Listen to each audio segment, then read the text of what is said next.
Hello and welcome to WarrenThornton.com.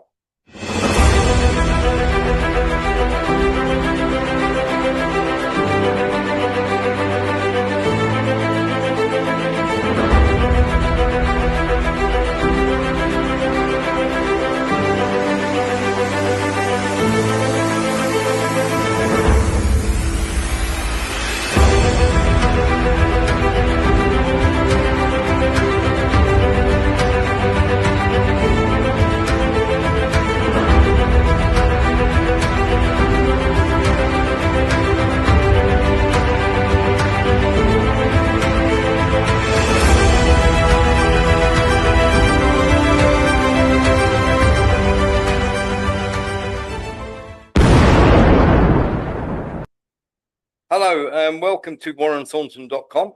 We've got a fairly packed show for you tonight, including Macron's military service, Keir Starmer lying about energy. We've got Trump and Takeshi starting a row in China. We've got Taiwan jumping in. We've got Polish submarines. We've got Filipino mercenaries. We've got Nick Griffin being attacked by, shall we say, the very same people, of course, that went after the Labour Party. We've got the Moldova drone story for you. We've got Kaya Kallis. We've got your man who worked at the BBC who's going after Farage. And we've got an Afghan shooter for you.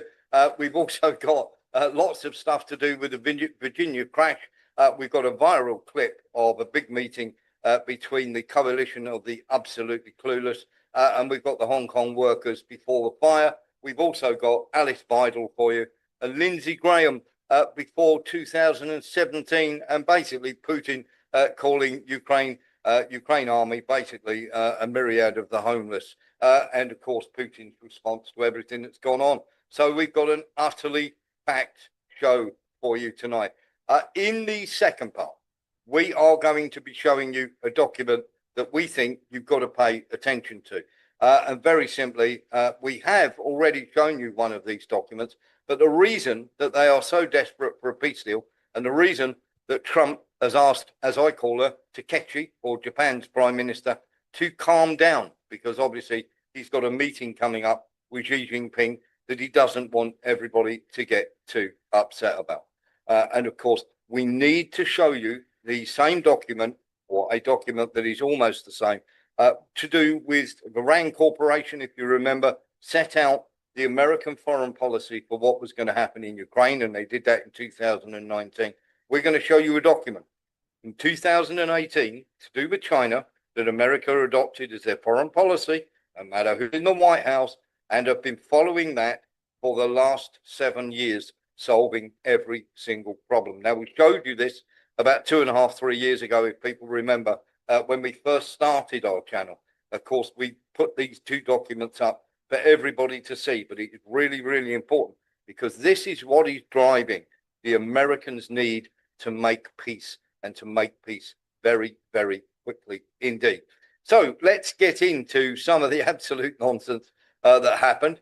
And one of the funniest things, of course, is the viral clip that is now going out there. Now, you will have seen people with their heads in their hands. There we go. There's one. And of course, you will have seen, of course, Macron and various others, shall we say, Macron there with his hands over his mouth, and Callas as well. And of course, Maloney looking completely bored in the bottom corner. So this was the meeting of the coalition of the clueless. Let's have a little look. With us, with Ukrainians about Ukraine must include Ukraine, with all partners who have this. While he is talking, of course, everybody is looking at him and thinking, oh my God, what is this guy going to come out with next? This guy has completely lost the plot. And of course, how can I put this? Everybody, literally everybody, is panicking left, right and center when it comes to, shall we say, this war that is going to go on. It's not going to stop. It's going to keep going. And Putin has pretty much laid out some stuff in a couple of speeches. Let's have a little look at the first one. И некоторые наши командиры говорят, что отдельные военнослужащие ВСУ в этом районе уже выглядят как бомжи. Это не шутка. Ну там же, вы представляете, 3,5 тысячи человек, забросать там коптерами питание, значит, Putin is completely correct here. Anybody seen the state of these people that have been coming out of Minorad and places like that and seeing the condition that they are in and the trouble and, of course, the problems that have been caused by what is going on? They have left a brigade of men in there to die. That is, a brigade is roughly around 5,000 men when it comes to brigade sizes for the Ukrainians. And of course, they're dying in huge numbers, lots and lots of them. And of course, this situation is only going to get worse. It's not going to get better. They've been throwing men at it to try and get men to break in and get them out of there. So let's have a quick look and see how bad it is. There we are. So the areas in the green are now, this is the area around Pokrovsk and Minorad. Minorad is just here, as you can see. And of course, this is Pokrovsk over here, which is already, there are one or two little edges there, but Pokrovsk is in Russian hands.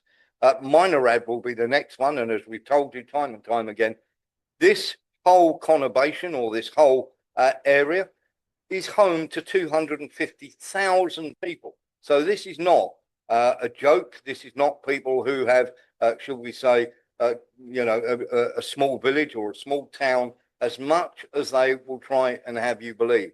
And one of the reasons they need a peace deal really, really fast is the simple fact that it's going wrong absolutely everywhere. Now, Konstantinivka, the road into Konstantinivka is now, as you can see, the Russians have moved in here and they have fire control over this road. Now, the blue areas you can see are where the trenches are. So there's still quite a lot of trenches that they have to clear out. There are many, many Ukrainians trapped in this area as well. Not as many as in Minorad, but of course, once they take Konstantinivka, then of course, the road is then well open for them to move on to other areas. And the other areas, of course, will be Kramatorsk and Slavyansk, which are the last two big cities that are available. It's not like it's not going wrong elsewhere as well. In Lyman, of course, they have now entered the area of Lyman. Now, people say, what is so special about Lyman? Well, it very much has the areas, or shall we say, areas that what's the word I'm looking for here? The logistics that, of course, the Russians are very, very heavily relying on to try and keep their people supplied. And it is a thing that Russia do. They cut this out bit by bit. They cut out these areas that the, shall we say, that the Ukrainians want to use. They block them off, and then they don't go charging in. Everybody says, oh, they're losing tons and tons of Russians. It is a complete nonsense. If you're hearing that loads and loads of Russians are dying, it's rubbish. And I'm going to tell you exactly why it's rubbish, because what they do now, or what they have done ever since Bakhmut. Now, Bakhmut, they lost quite a few men, but Ukrainians lost more. It was about 8-1. Soon learned that it was very, very simple just to surround an area, take all the surrounding area around, cut off the logistics, cut off the road, make sure only one avenue is open to go in and out. And Ukraine, like idiotic lemmings, under constant bombardment from a distance by the Russians, under constant bombardment, are then, should we say, picked off, going in and out and along that one road. And if you've seen, obviously, the videos we've shown you over the last couple of days, last couple of weeks, last couple of months, you will see that this is very much a tactic that they use. They're not going to stop using that tactic because it keeps working, because they keep throwing men into this these cauldrons. Sean Murphy. Well, basically, the Russians are denying them any resupply. Yep. And basically, they're besieged. And that's all it is. It's a siege. And they're not getting resupplied. They can't get in, they can't get out. And they are just dying and dying and dying. Yes. And it's simple. It's a medieval tactic. And the Ukrainians are too stupid to see it. Yes, either that or too boneheaded, one of the two. Andy. Yeah, and it's quite amazing, really, that the Ukrainians can't see this. Yes. The Russians are just doing it nice and slowly, just picking them off, and they'll get their objective. You Yeah, know, the stupidity of these people is incredible. yeah, yeah. It truly is. I mean, we cannot stress enough. And of course, they're being pushed into this by, shall we say, the face of victory. Here's the face of victory. This is a close up of what we were looking at while Zelensky was talking. This clip is pretty much going viral since we showed it. We've already shown this clip of Maloney and how bad it looks from this meeting. And of course, there's the po-faced woman herself, Kaya Kallis. There's Macron, and of course, he's wanting now voluntary conscription, no such thing.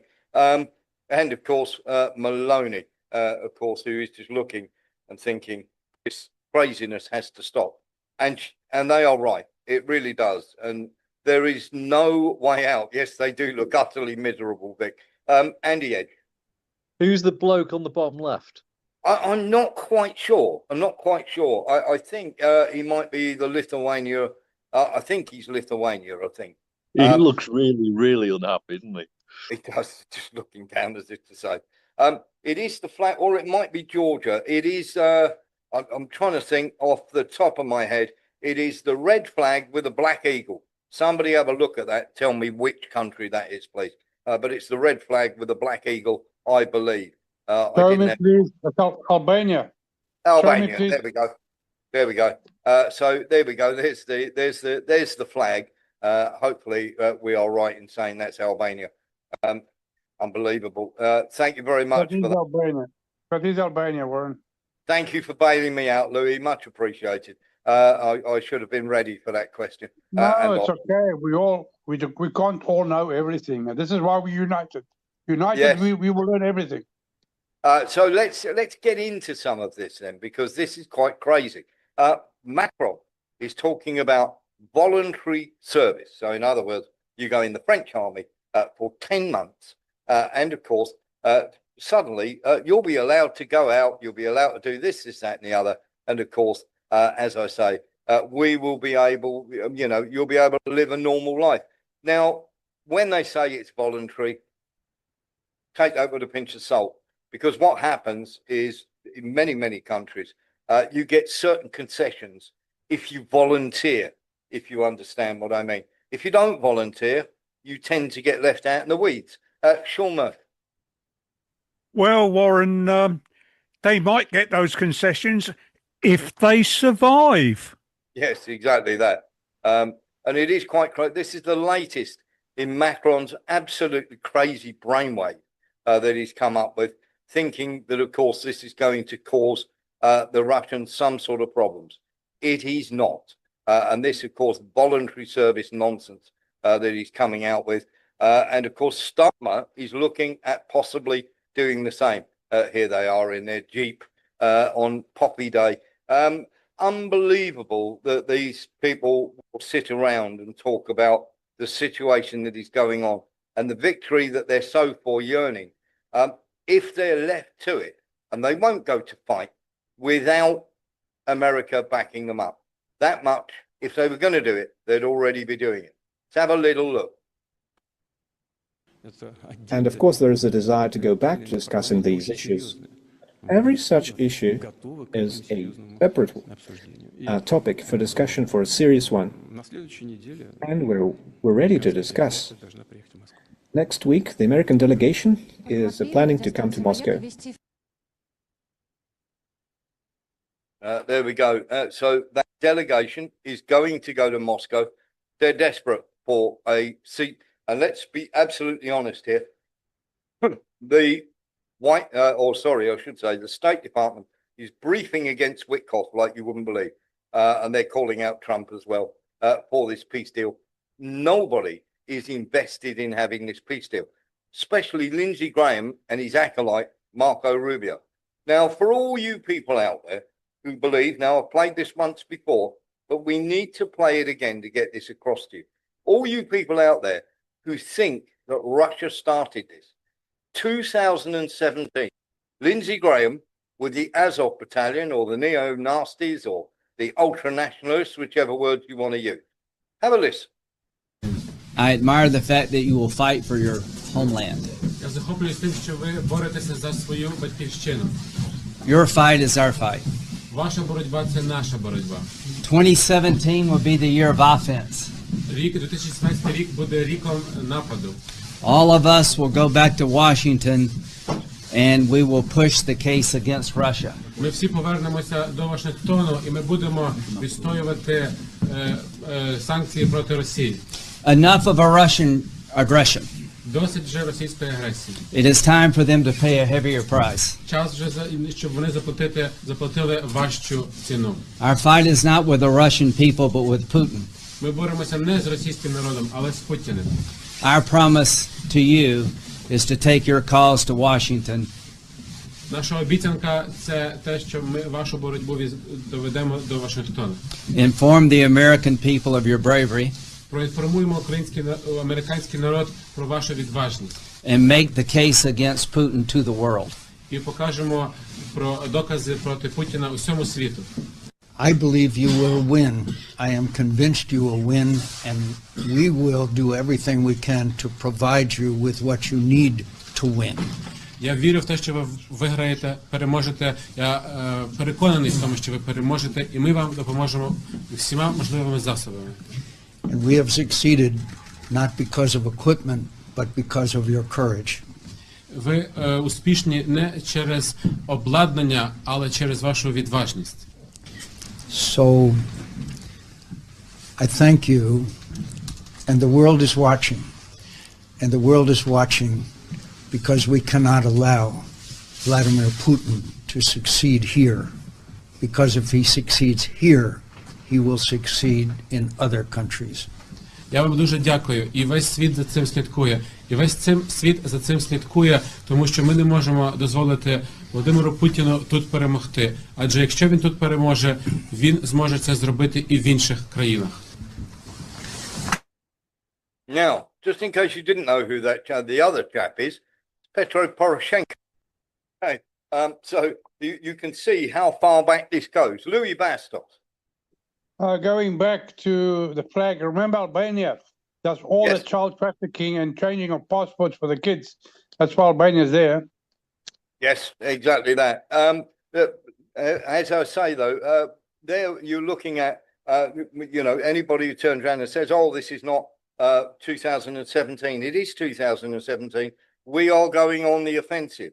And they went killing men, women and children in the Donbass on for another 5 years. They'd already been doing it for 2 or 3 years. And in fact, they've been doing small versions of that for a long, long while. And of course, many people will turn around and go, that's not true.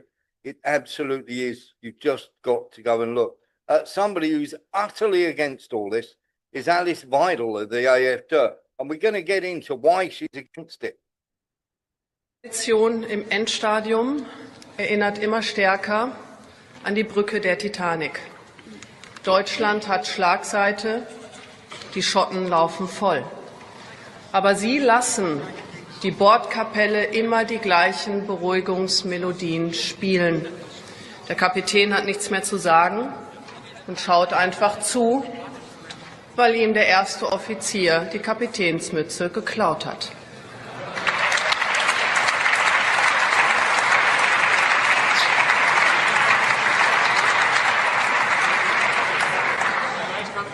Deutschland kann sich dieses Narrentheater, das Sie sich hier seit einem halben Jahr erlauben, nicht weiter leisten. Die Krise ist da. Und es ist nicht nur ein Eisberg, es sind mindestens 5, die unserem Staatsschiff den Rumpf aufreißen. Statt, wie versprochen, überflüssige Ausgaben zu streichen und den Haushalt zu konsolidieren, werfen Sie das Geld mit vollen Händen zum Fenster raus. Noch 1 Milliarde für einen dubiosen Tropenwaldfonds hier, 6 Milliarden für einen internationalen Klimaschutz da, 11,5 Milliarden für die Ukraine, ohne zu wissen, ob das Geld nicht abermals bei korrupten Kriegsprofiteuren landet.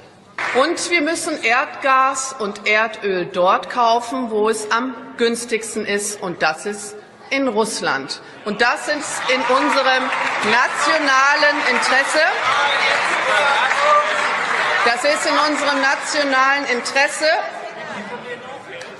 Und die Amerikaner wollen das auch. Und darum gibt es diese Friedensverhandlungen, weil die Amerikaner ihre nationalen Interessen vertreten, die sie für Deutschland vergessen haben. There we are. There's Alice Weidel. Now, why is she coming out and saying all of this? Well, let's go through some of it because it is quite incredible. Friedrich Merz has turned around and said that there must be an EU army within the next 2 to 3 years. And he is firmly behind Ursula von der Leyen in this.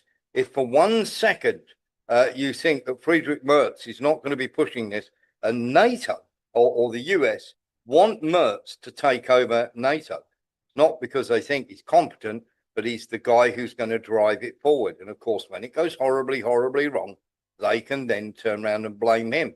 And if you don't think or you think this is a non-starter, do please try and remember that only in the last couple of days, the International Monetary Fund have sorted out another 8.2 billion loan to Ukraine. Now, how are Ukraine going to pay that back? Well, they're not. It's the usual thing that they do, the IMF, is they turn around and say, here's a loan.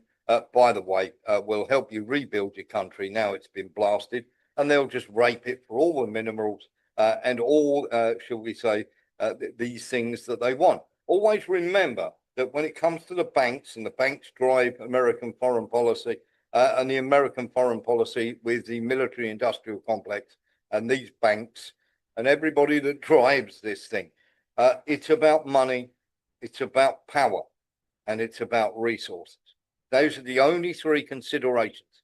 Lives, right at the bottom of the list. How many people die? Right at the very bottom of the list. And they are still banging on about this. And of course, Germany, under Merz, have made a secret plan for war.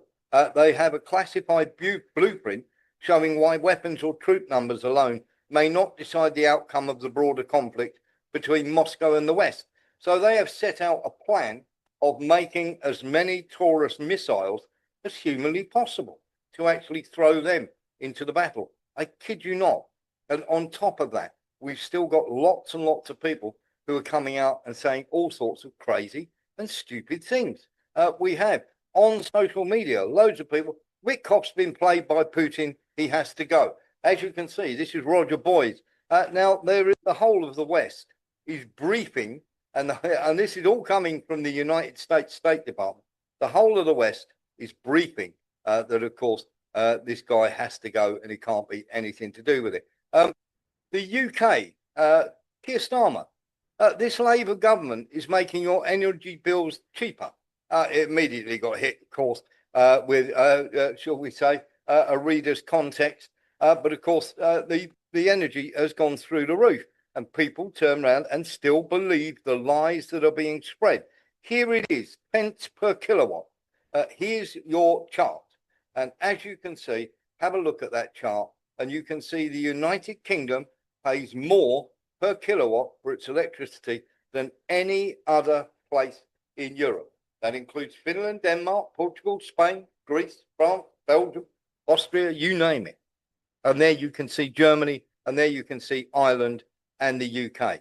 And of course, the Americans are more than happy for you to buy your energy off of them, because if you're buying your energy off of them, they're not making too much of a dent, shall we say, in everything that they're trying to do and trying to get away with. So UK energy, anybody turning around and saying that we're okay on that, is full of nonsense. And on top of that, you've got a guy called Tugendhat. I would call him Tug and Twat, because he is Tom Tugendhat. He's another war hawk, military industrial complex, flavour of the month. Putin only respects strength. It's time for Britain to show him some, as if we could do that. So can we do that? No, we can't. We have more horses than we have tanks, okay? We have more problems than you could possibly imagine. Take, for instance, the Ajax vehicle. The British Army has been forced to stop the use of Ajax armoured fighting vehicles after dozens of soldiers fell ill due to vibration and hearing problems. Soldiers emerged from the 10 million vehicles vomiting, while others said to be shaking so violently they could not control their bodies after war games on Salisbury Plain. Sources said others had weaknesses in their legs. It's not just the vibration, it's also the fumes that are coming off it. And of course, they make nice, easy targets. The military industrial complex in the West gives you tons and tons of equipment that is absolutely second rate. And I will say that quite happily. As long as they're making money, it doesn't matter who dies in these things. You have to get this into your head, that it doesn't matter who dies as long as the war goes on. And they're very, very happy for that to keep going. They're not going to stop. And as for the frozen assets, very simply, Kaya Kallis, once again, has been at it again every time this woman opens her mouth. She creates a disaster, asking what is Belgium's problem? Well, Belgium's problem and Euroclear's problem is quite straightforward. Very simply, everybody will abandon Belgium, and that includes Kaya Kallis and the European Commission. If you think for 1 second they will stand squarely behind Belgium when, shall we say, the day of reckoning comes, then we've got a problem. So, but can we go to war? No, we can't. The Poles have got a submarine. There it is. It's conked out. They've only got one. It's broken, broke down, had to be towed into port. This is what we are going to war with. And of course, they want a ceasefire so they can try and put all these problems right. They want a ceasefire possibly to last to 2035, which is not going to happen. Okay, these people over and over and over again are pushing this nonsense on everybody. And I'm telling you now, it's not going to work. It is absolutely crazy. Have a listen to this idiot. He's from Australia, Greg Sheridan. The point you've made over and over again, though, which I think is an excellent point, is, I mean, where the hell's Europe? They've got to step up and do it themselves. I mean, OK, you got this mad peace deal, which, as you said, is surrender. What are the Europeans doing to end this conflict? Well, the best way to end the conflict is to give Ukraine enough firepower to inflict enough damage on Russia that it raises the cost of the war to Russia. Now, I absolutely agree. This has been a European failure as well as an American failure. But right now, America is not providing any money to Ukraine at all. It's barely doing more than Australia, which is doing nothing. And all that America is doing is selling weapons which the Europeans buy for the Ukrainians. So the Europeans are funding the whole lot. And also it provides intelligence, which allows Ukraine to target its weapons. Now, I absolutely agree. The Europeans have been derelict in not building their own defence industries. I mean, this war has been going for nearly 4 years, and it's obvious that the Western arsenal is bereft, whereas our enemies, Russia, China, North Korea and Iran, are restocking their arsenal. So our enemies, North Korea, China, Russia and obviously Iran. Who said that they were our enemies? That's Sheridan for you. And of course, he's not going to be in the front line when Australia are asked to step up China. And of course, you can take that to the bank. Of course, Sheridan is shall we say, one of those hard hats, should we say. Even journalists under the Ukrainian laws have been targeted very, very much. Let's have a listen. This is redacted, having a word with a Ukrainian journalist long before everything kicked off. Can you give our audience a sense of a few examples of how sensitive this information was? Initially, the first person I interviewed myself who had a story to sell was a journalist from the Donbass, but he was working on the Ukrainian controlled part of the Donbass. You know, the Donbass was divided in two since 2014. So initially I was working in the Ukrainian controlled part, and then I moved on to the separatist controlled part, but I could see, you know, both sides. Now, on the Ukrainian controlled part, I talked to this journalist who claimed he was kidnapped, as I mentioned earlier, in the street by people wearing these balaclavas, and then he was driven away in a van, far away, and then he was kept in a basement for 3 days.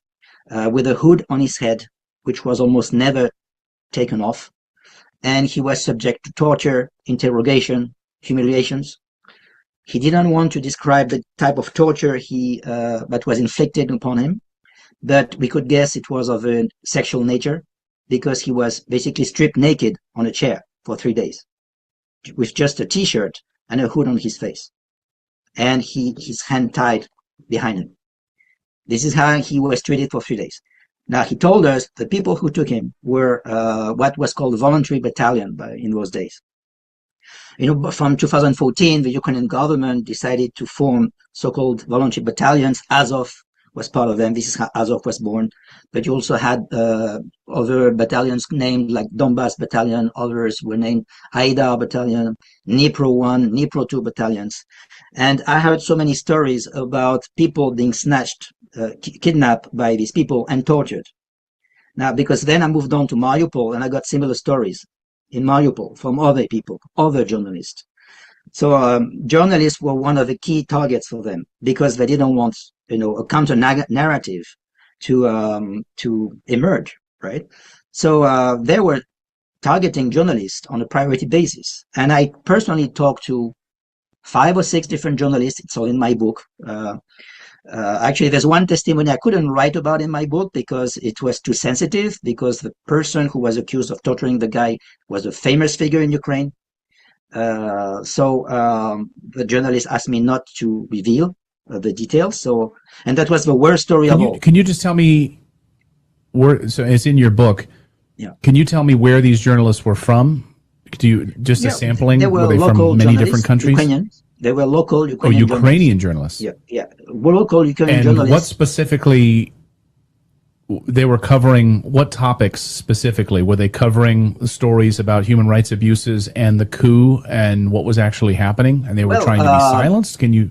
One journalist, for instance, basically said that at the beginning of the conflict, the Ukrainian military was shelling different cities, like shelling Slavyansk, Kramatorsk. Yes.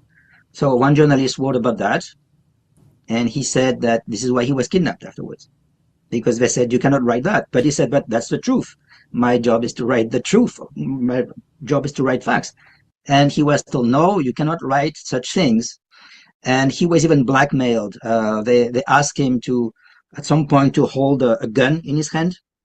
So he did. And then they said, okay, now we have your fingerprints. We have your fingerprints on a gun. If you don't do as you're told, we will basically accuse you of terrorism. Right? And I have other journalists who told me that the SBU, it was not the voluntary battalions in this case, it was the SBU, the Secret Service of Ukraine, that basically told them, you have to stop working as a journalist. If you don't, we'll put you in jail for 8 years. There you go. So once again, as you can see, the SBU, and of course, it is quite impossible. Vic in the chat has turned around and said that RT says the peace treaty with Ukraine legally, lawfully more like, impossible at present from Putin. It's absolutely correct. This peace deal is not meant to succeed, and the Europeans, with their extra put in there, have just made absolutely certain this is designed to literally become to the point. Now, here's where they're in between a rock and a hard place, because they want to slow this and get this conflict frozen because it's going so badly. They did not expect it to go as badly as it has. And we can see all the nonsense coming out from the various think tanks and people that are feeding things like Politico and the Wall Street Journal. Europe thinks the unthinkable, retaliating against Russia. Countries are looking at joint offensive cyber operations and surprise military drills as Moscow steps up its campaign to destabilize NATO allies. Doesn't need to destabilize NATO allies. They're already destabilized. Andy Edge. Surely if someone like France or the UK actually went in boots on the ground in Ukraine, that just says to Russia, right, you're a target. We're going to attack France or UK. Even if they go in as peacekeeping forces, because Russia have turned around and said absolutely no NATO troops in Ukraine under any guise, because you know full well that if the troops go in officially, now there are some that are already in there unofficially, they're subcontracted out to various, shall we say, mercenaries, that they are going to be targeted straight away. And in fact, trainers already have been handy. They've been blown up on numerous occasions, and on a couple of occasions, should we say, NATO people have been targeted and successfully taken out. So you're absolutely right. And while we're on the subject, this is happening here because I can tell you that Maria Zakharova is completely right. I've looked into this. There are American companies and French companies offering Filipinos $5,000 a week to go and fight in Ukraine. Now, I thought I'd have a little look into this, and I have. There are now 27 different countries receiving that offer from 3 companies inside America and 2 inside of France. They are private military companies who are literally scouring the world looking for bodies to throw into this conflict. That is how bad this situation is becoming. You think that's bad? Have a little look at this. This is going terribly badly as well. Romania actually captured some drone parts. The border guards found weapons and drone parts, Garand 2 drones, being bought to Moldova from Ukraine. So basically, what the Moldovans were doing was getting ready to do yet another incursion with a super drone, of course, which of course has been highly debunked by absolutely everybody. Nobody believes for one moment that this drone was launched from, that literally circled around for 8 days. Now, just to let you know, this is a Garand drone, which has landed with no explosives whatsoever on the top of a corrugated roof in Moldova. Of course, it's just landed like that to cause no damage whatsoever. And of course, the stupid idiots that they are, they painted a bit, or they spray painted a big red Z on it to try and make people definitely think it is one of their drones. And of course, it's got NN47404 on it. Now, every single drone has an ID number on it. This was launched on the 18th of November in Kharkiv. So that just goes to show you that this drone, unless it flew around for 8 days and then decided to go into Moldova and land on a roof. Are you kidding me? And we have just shown you that very simply the stuff from Ukraine that is being coming across the border in those vans, okay, is literally coming from Ukraine. So Ukraine are picking up these drones, giving them to Moldovans, traveling them through Romania, giving them to Moldovans, who are then placing them on the roofs of these corrugated sheds. If that doesn't blow the drone story wide open for you, good luck. You'll swallow absolutely anything. And anybody who thinks for 1 second that this nonsense is a go, you need to have your head read. Let's get into this while we're at it, because this is Trump coming out with this.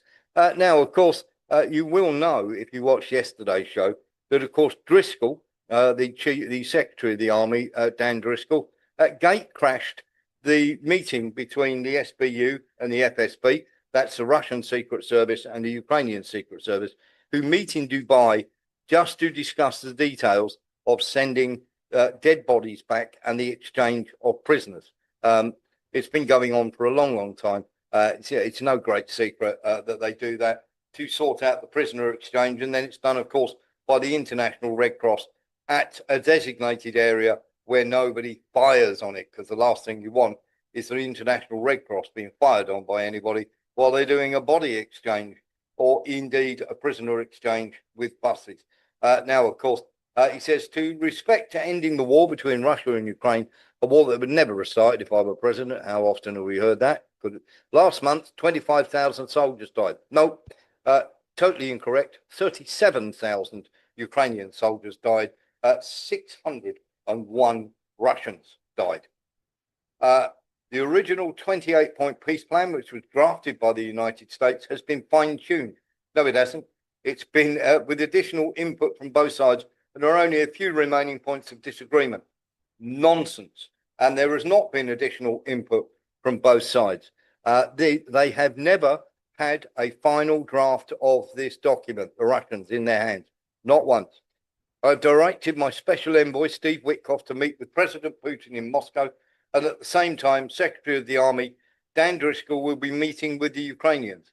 I will be briefed on all progress made, along with Vice President J.D. Vance, the Secretary of State, Marco Rubio, Secretary of War, Pete Hegseth, and White House Chief of Staff, Susie Wiles. I look forward to hopefully meeting with President Zelensky and President Putin soon, but only when the deal to end the war is final or in its final stages. Thank you for your attention to this important matter, and let's all hope that peace can be accomplished. It's not going to be. It's completely dead in the water, and Rubio and Susie Wiles and many others have made absolutely certain that that is the case. Do not for 1 second, not for even 1 second, think that there is going to be a peace deal that comes out of this. There is not. It is not going to be acceptable to the Russians. And already the BBC, remember we told you on this channel, the Russians would refuse this deal because it's absolute nonsense. And the BBC would be the first people, the mainstream media will be the first people to say, look, told you so, the Russians don't want peace. Well, the BBC have jumped the gun. Before it's even been presented, they've turned around and said that the Russians do not want peace. That is the narrative that they're looking for to carry this on. Just so you know, and you are aware of what's coming up. Now, of course, when we talk about this war and everything that's going on, we know that it's not going to end. Very simply, there's no chance of it ending, no chance of it stopping. And we're just going to get more and more dead people. Now, just in case you weren't aware of how bad it is, we've got another little thing for you to do with the Russians. Now, the Russians have, should we say, had a bit of a success here. The Russians have successfully employed their newest fighter, the Su-30 M2, to launch a strike at the Ukrainian army's MIM-104 Patriot long-range surface-to-air missile system, according to a new statement. The arms export conglomerate Rostec. Aircraft of this type have confirmed their effectiveness in the special military operation. They've recorded lots of destroyed aerial and ground targets, including a Patriot system yesterday.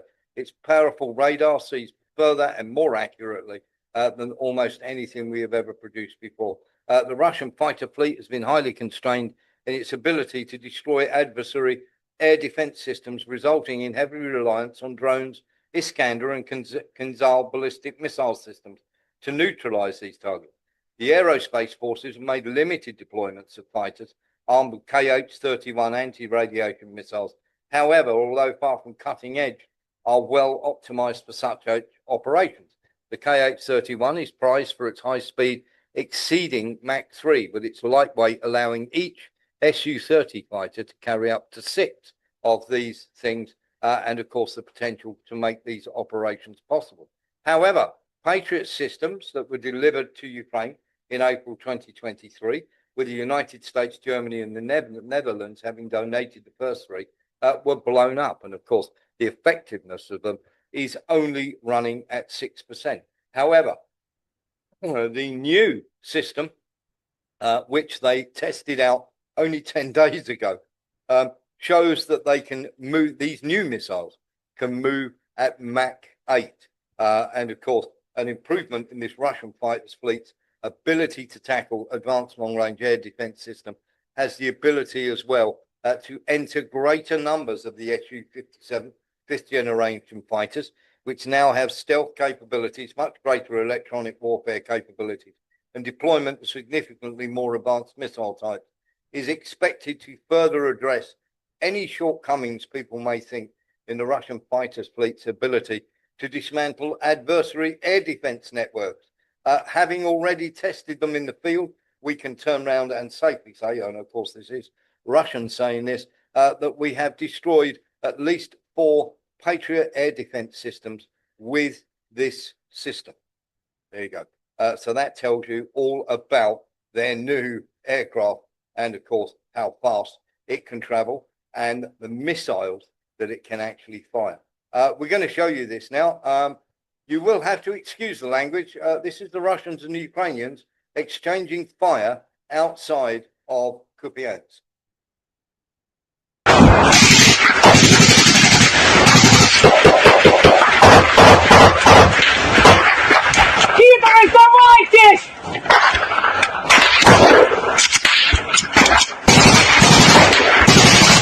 Глубоко стреляй. Пидоры, сдавайтесь, сука! He seems quite excitable, but that is, shall we say, the clearing up operation that's going on the outskirts of Pokrovsk as we speak. And many people would turn around and tell you that, of course, this sort of thing is going to carry on. We're going to be absolutely fine, and there's going to be no problems. It's not going to be fine. So for the last time, we're going to tell you, this is all over by the shouting. And if you don't think it is, then, of course, we'll take you into something. Now, what we're going to do in the second half is show you exactly why America want an end to this. But in the meantime, we're going to get on with some other news. There has been a crash in Virginia, and the driver has been charged with driving without undue care and attention. He was driving a tanker. Just have a look at this.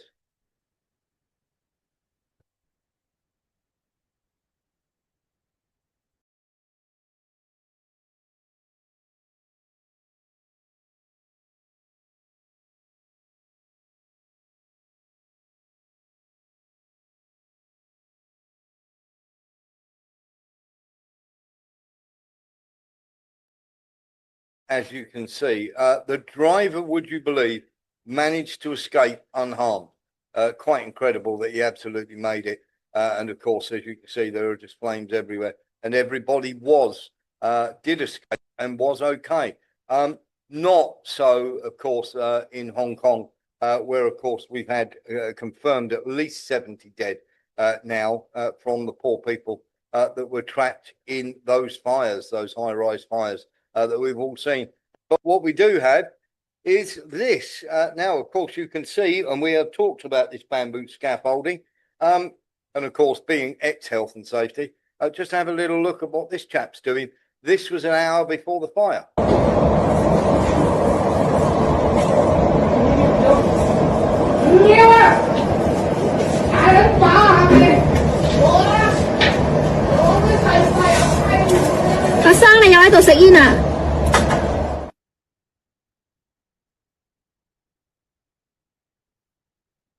Probably not a good idea to be smoking on site. Now, people are saying the fire started deliberately and everything else.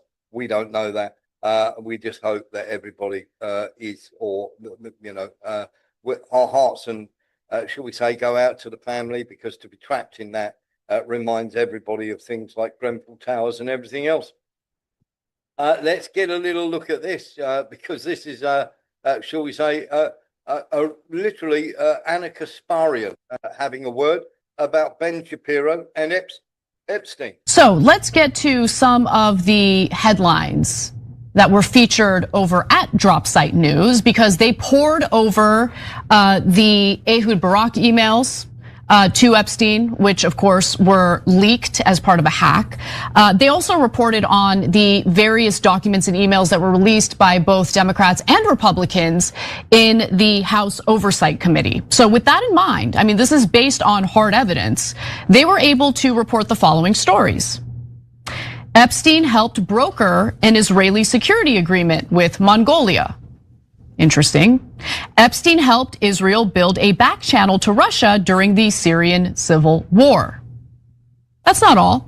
Epstein helped Israel sell a surveillance state to the Ivory Coast.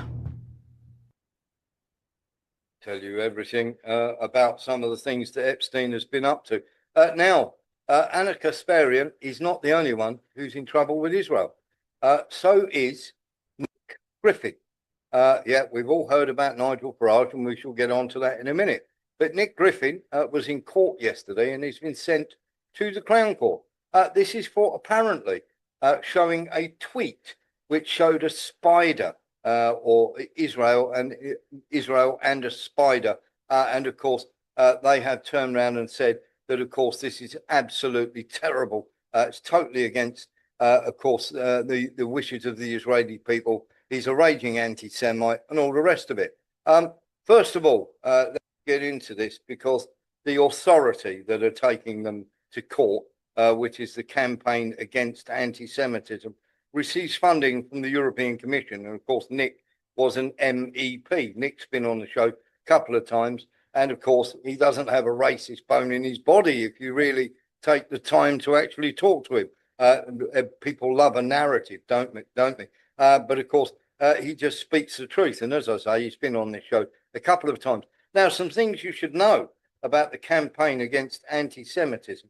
First of all, the people who are grabbing land in Gaza have given these people over $500,000 in funding. They are also funded by the European Commission, who Kaya Kallis is in charge of, who absolutely hate that Nick was an MEP there for quite a while. So to say that these people are coming out with nonsense would be an understatement. And we all wish Nick the best. And of course, anything that we can do to help, we will do the very best we can. Now, of course, this nonsense, Farage, of course, is mixed up with this gentleman who went to school and he's Jewish. And he is saying that he can't get over the thing that happened to him 49 years ago. And of course, everybody is turning around and having a go at Farage, and everybody's trying to make political capital out of it. So let's be absolutely clear here. First of all, 49 years ago, it was a much, much different world. Literally, they were 12, 13 years of age. Okay. Who didn't say something wrong when they were 12, 13 years of age? I did. Who, for those times, didn't know not to say and do those things. And of course, the BBC have been pushing this guy's agenda for ages. The same BBC who at the same time that this allegedly was going on were broadcasting the black and white minstrel show. Yes, that one where we all blackface up and pretend we're black by going around dancing and shouting mammy. Okay. This is the BBC who are saying what Farage did back then was absolutely terrible. And of course, Farage denies it. And of course, when we then go and check to see what the gentleman does for a living, we find out that he's a filmmaker. And we find out that he's worked extensively for the BBC. I'll let you make your own choice and your own decision on what you think on that one. Quite staggering and quite stunning. Something else that, of course, is quite staggering and quite stunning. We've all heard about the shooting, of course, that has happened and horribly of the two people from the National Guard. And of course, we've all heard that it's an Afghan shooter. What most of you don't know is that he worked with the American intelligence agency for 10 years and actually was settled in the USA. This guy who's gone and obviously killed these people has turned around and been shown to actually have worked with the intelligence services in America, as I say, in Afghanistan for 10 years. And of course, he can't be handed back, because if he's handed back, the Taliban are going to be very, very happy to get him in their hands, but they're not exactly going to treat him very nicely at the same time. Something else that you may not know is that in Venezuela, the Americans have been jamming the Venezuelans for the US. As you can see there, since the US aircraft carrier arrived, the jamming frequencies and the share of airline traffic that's been interfered with. Now, everybody's banging on about von der Leyen, who never had her plane interfered with at all, but lied through her teeth and said she did. Here you have the US aircraft carrier arriving in the Caribbean, and suddenly the share of airline traffic that is having their signals jammed is through the roof. Isn't that strange? Or maybe it's not. It is quite staggering. And as I say, as more and more comes out about that, then we'll get into it more and more, because that looks like a story that's going to run and run and run. Let's have a little look at this as well. This is South Korea ramming Chinese fishing vessels that they say went into their territorial waters.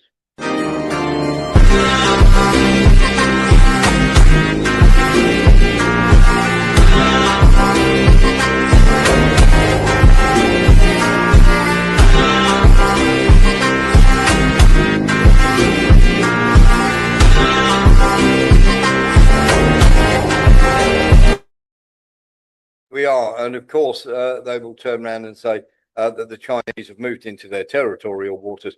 But as you can see, it's ramping up. We had the same thing in the Philippines as well. And just before we get into our second part of the show, I'm going to show you a couple of stories here now. This is Tucker Carlson absolutely destroying Piers Morgan. If you're gay, you're gay. You are gay. Do you not believe that? Well, it's demonstrably not true because science tells us it's Do you not think people true. are making it up? I don't think they're making it up at all. So what's your point? I think that you can be moved in that direction through propaganda and pornography. Oh, come off it, Tucker. Then how do you explain? Is there anything that would make you... Could I make you gay? How hard do you want to try? Not hard, I can tell you. Good. That's the spirit, Piers. There's a limit. Even an open-minded man like you kind of hate the gays. Could I make you I gay? make a little gay joke and you're like, oh, I'm not going to be gay. Oh, no. There we are. Piers Morgan being made to look completely stupid when he did an interview again with Tucker Carlson.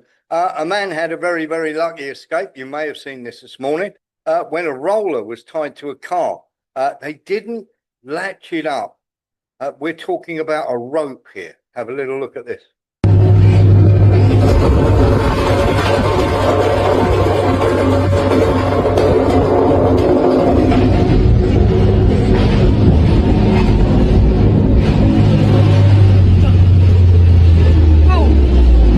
Oh my God! I just got that on camera. No, Bubba, come on. Holy crap, I just got that on camera. Come on.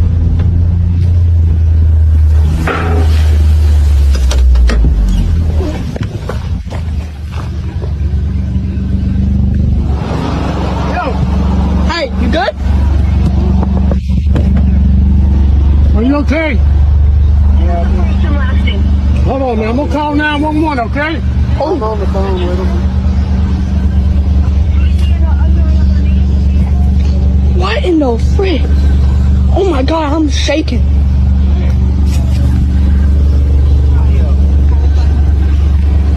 I got that on camera.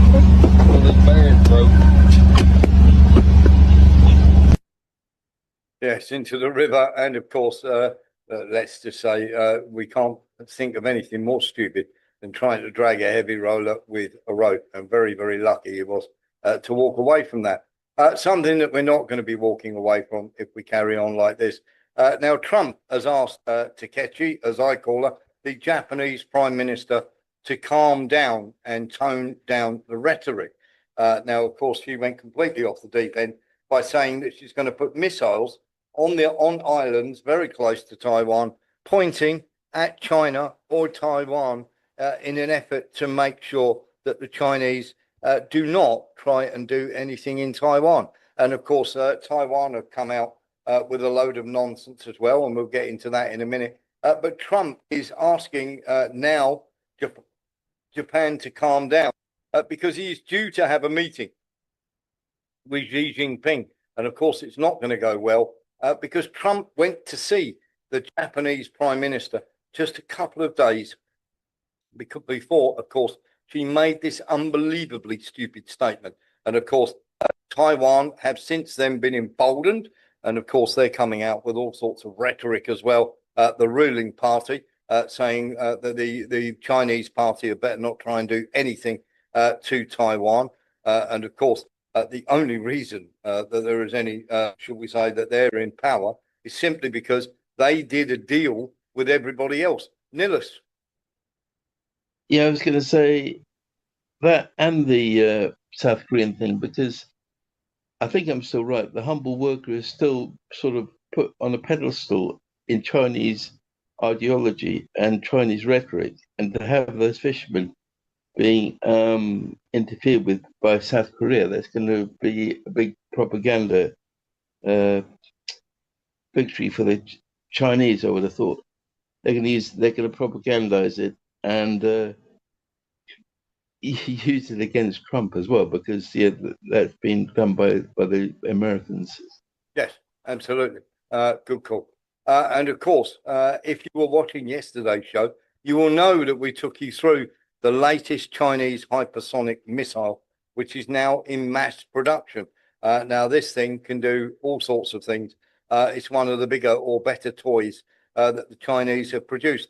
This is capable of anything up to Mach 8, and of course can travel over 1,000 kilometers. And of course, as I say, you know that America are looking to make this ring of steel around China. If you don't believe that, we're going to get into something in a minute that will show you exactly what we mean, and that everything that we've been saying has been going on since 2018, getting problems solved so that they can make a ring of steel around China. Do not think for one moment that America want peace here. But we will see you in the second half. If you want to know what's in that document, you'll have to come across to warrenthornton.com. Take care.